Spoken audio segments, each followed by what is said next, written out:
March 1. புனித Albin. France நாட்டின் Brittany நகரில் உள்ள வியானஸ் என்ற இடத்தில் கிபி 469 ஆண்டு பிறந்தார் ஆல்பின். இறைபக்தி நிறைந்த குடும்பத்தில் பிறந்த இவர் சிறுவயது முதல் ஆண்டவரிடம் விசுவாசம் கொண்டு தன் நண்பர்களுக்கும் மக்களுக்கும் ஆண்டவரின் நற்செய்தியினை அறிவித்தார். தன் வாழ்வினை ஆண்டவருக்கு அர்ப்பணித்து இறைப்பணிகளை செய்ய விரும்பிய ஆல்பின் தனது 20வது வயதில் துறவற வாழ்வினை மேற்கொண்டு அருட்குருவானார். மக்களுக்கும் தன் சக குருக்களுக்கும் உதவிகள் செய்து அவர்களின் ஆன்மீக வாழ்விற்கு வழிகாட்டிய அருட்தந்தை ஆல்பின் கிபி 504 ஆண்டு முதல் 529 ஆண்டுகள் வரை தன் துறவு மடத்தின் தலைவராக இருந்தார்.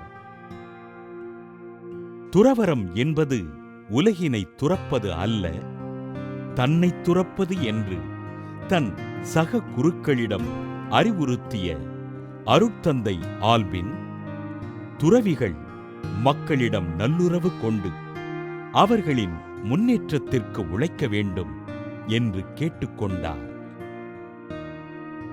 ஆதரவற்ற குழந்தைகளுக்கும் விதவைகளுக்கும் அடைக்கலம் அளித்து இறைப்பணிகளை செய்த இவர் திருச்சபையினால் கிபி 529 ஆண்டு பிரான்ஸ் நாட்டின் ஆங்கஸ் நகரின் ஆயராக உயர்த்தப்பட்டார்.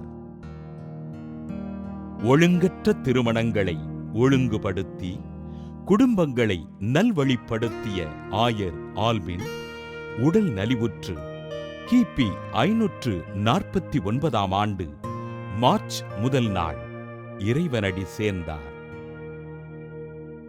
அடிமைகளையும் ஆதரவற்றவர்களையும் ஆதரித்து சிறை கைதிகளின் வாழ்விற்காக தன்னை அர்ப்பணித்துக் கொண்ட ஆயர் ஆல்பினை திருச்சபை புனிதராக உயர்த்தியது.